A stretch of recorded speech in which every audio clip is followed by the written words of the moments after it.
What a game. The Dolphins lose to the Bills 34-31, ending their season. But I don't think anybody expected the Dolphins to stay in this game like they just did. Getting into the stats quickly, Skylar Thompson, 18 for 45, 220 yards, 1 touchdown, 2 interceptions, and a QBR of 22.6 on the ground. Couldn't really get anything going without Raheem Mostert today. Jeff Wilson, 10 for 23 in the touchdown. In the air, Tyreek Hill, 7 for 69, Ahmed, 3 for 45, Waddle, 3 for 44, Smythe, 1 for 20, Mike Gesicki, 2 for 15, and a touchdown, which could very well be his last as a Dolphin. Hopefully not, but it's kind of looking like that. On the Bills side, Josh Allen, 23 for 39, 352 yards, 3 touchdowns, 2 interceptions, and was sacked for a total of 7 times this game, which is what I'm going to get into right after this. On the ground, Devin Singletary, 10 for 48, James Cook, 12 for 39.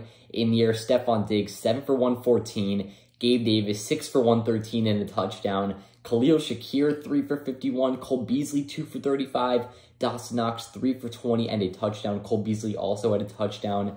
I know I gave out a lot of touchdowns to Bills players there, but I want to talk about this defense for a second, because basically every single win that the Dolphins have had this season, other than the Week 18 game against the Jets, have been based off of a great or at least good performance from the offense. Maybe not the Steelers game, but other than that, it's been based off of a good performance or great performance from the offense. But that's where I was concerned about this game, because we have Skylar Thompson, our third stringer in, and the defense has not been playing good all season long. So why should I expect the Dolphins to even compete in this game? But the defense showed up today. Sure, we allowed 34 total points, but this is, in my prediction, the soon-to-be Super Bowl champions that we're facing right now in the wildcard round, so I shouldn't really expect much less. 2 interceptions. The first one, vintage Xavier Howard. That was 2020 Xavier Howard with the pick right there. There's been multiple times this season where Xavier Howard has dropped interceptions, and I'm thinking 2020 Xavier Howard is not dropping that. But this was a great catch that I really did not expect him to actually make the completion at all. On the second one, great deflection by Kader Kohou. What a find that he was. Javon Holland was there to clean it up and run it back for at least a little bit. And I think the Dolphins did score. And the defensive touchdown, Eric Rowe with the blitz, getting to Josh Allen. Jalen Phillips flat out destroyed Josh Allen on the ground. And then Sealer was there for his first career touchdown, picked it up and ran it out. Hopefully he's here for the next couple touchdowns of his career. We'll see, though.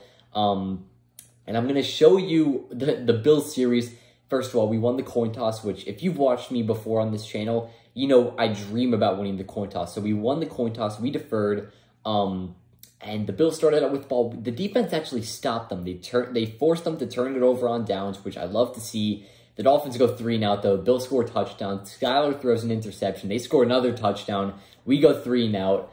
And before you know, the Bills are up 17-0, which is kind of where I thought we would be, but my main goal for this game, when we were down 17-0 halfway through the first quarter, I'm just thinking don't get shut out.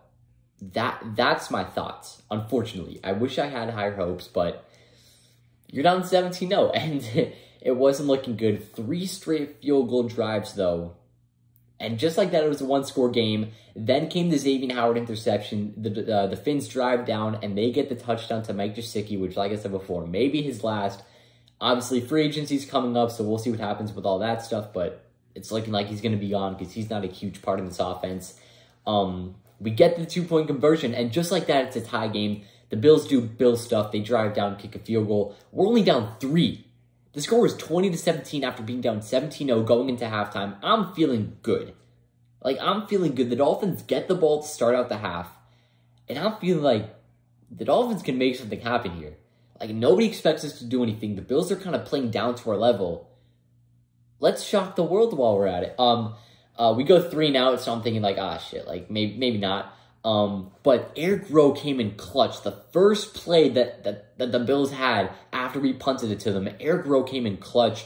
Brandon Jones was obviously the best safety blitzer in the NFL, at least up until right now. And he got injured, obviously. I think he tore his Achilles or something. It was a season-ending injury, I think, against, the Vikings or something. So we've been without him. That's been a huge impact. But Eric Rowe, the safety blitzer in today's game, he came up clutch. He forced the fumble, and like I said before, Zach Sealer was there to pick it up and bring it back. And the Dolphins took the lead. The Dolphins were beating the Bills 24-20. And I didn't have any expectations going into this game. I'm not mad we lost this game, which I'll get into later. But I'm also not, I'm not happy we lost this game, but I'm also not, mad that we lost this game. But I am a bit disappointed just because we had a chance. And I know that the Dolphins were going to do that. I was asked this morning, literally, would I rather the Dolphins get blown out or we lose in a close game? And I said I'd rather lose in a close game just so I can say that we at least, put up a fight with the Bills. But it's always it's always a worse way to go out than a blowout. And it did turn out to be in a close game, so it was a heartbreaker. But we would just punt after punt, and then Skyler throws a dumb interception. That's where the Bills kind of took over. It was 3rd and 10, and he throws it in a stupid pass into double coverage, and they pick it off. They started at R20. They easily get into the end zone, and that's where all the momentum went to Buffalo. They scored 10 straight points. Dolphins come back, but I'm going to get into, the whole 4th and 1 thing at the very end. But I did want to talk about Skyler quickly. Skyler Thompson, he 18 for 45 isn't great. 2 interceptions isn't great. The protection was actually decent today. And I think I forgot to mention, I did say before the game, in the review of the game, in the preview of the game, that we did sign we elevated an offensive lineman for this game. And we actually started him at left guard. It was Cotton that we started at left guard. Armstead was active, which I was very surprised for. He started at left tackle. Connor Williams, obviously, at center. We moved Robert Hunt over to right tackle, and we put Robert Jones in at right guard. I don't know why we didn't just start Robert Jones at left guard, have Robert Hunt at right guard, and put Greg Little in at right tackle. So I don't know what their plan there was, but the offensive line played good enough. There were drops. Skyler Thompson's first pass of the game was deep to Waddle, and Waddle dropped it. That was fully on Jalen Waddle. We know, if you're a Dolphins fan, you love Jalen Waddle. If you don't, I don't know why.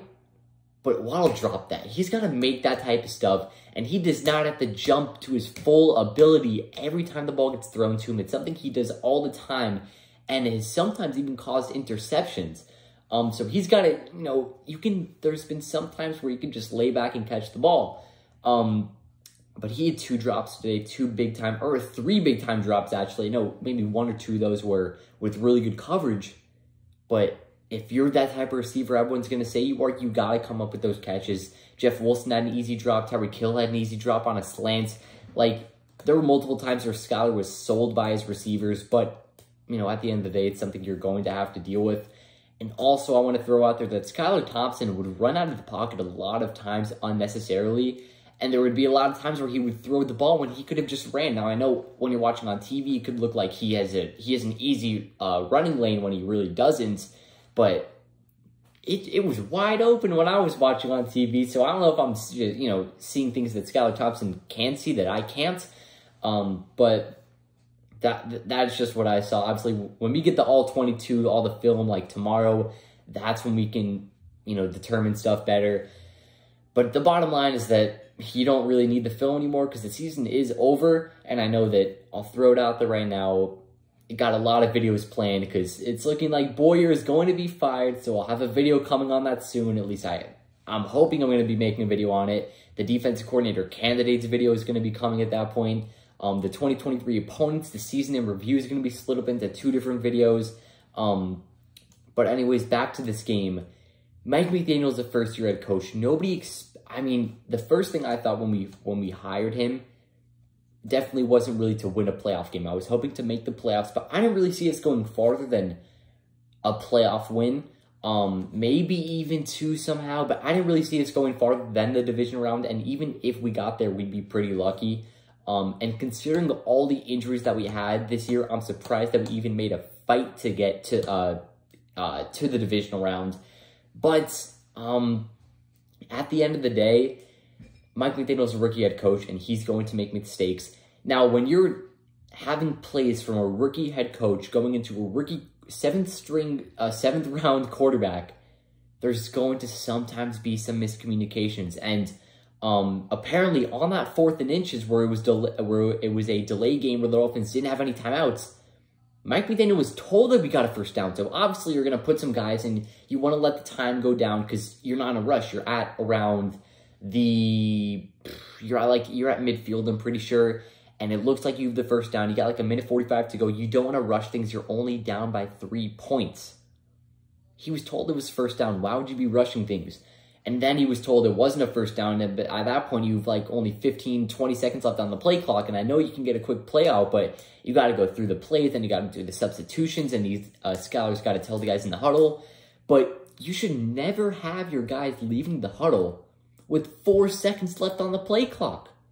And it felt like every single play, the Dolphins were barely getting a snap off in time of the play clock. We were getting sold, or the Bills were getting sold. We were actually getting bailed out by the refs. I felt like on every single play clock situation, it felt like it always was hitting 0, and they never called the flag, which was great for us. But in the future, McDaniel has got to be better on that, because there was, like I said, it was almost every single snap, it felt like. So that's something that they got to work on for next season.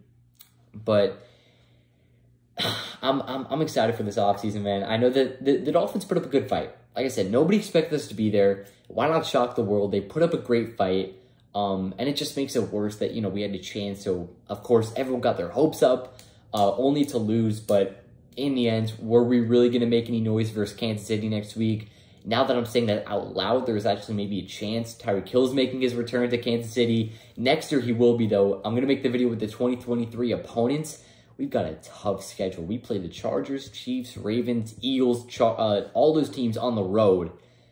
That is going to be painful. So that video will be coming soon. And Tua may have even been back for next week. So probably wouldn't have, but even still, whatever. Focus on him getting healthy for next season. Now, free agency is a whole nother thing because we've got a lot of, you know, I don't think we have a single running back on the roster for next season. A lot of receivers. It's going to be tough. It's going to be a tough offseason, especially with the limited draft capital and cap space we have. So Greer's got to work his magic. We'll see what he can do. But either way, that'll wrap up. The Dolphins season is over.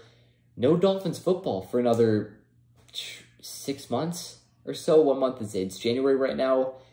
10 months. 10 full months without Dolphins football. That is going to actually be a pain. Unless I'm doing the math wrong. No, 10 months. 10 months without football. So we'll see how it goes. It's going to be tough. Very tough. But, you know, we'll see. A heavy, big time off season coming up. So we'll see what happens with that. But that'll wrap up. Hope you guys enjoyed. Have a great day. Peace.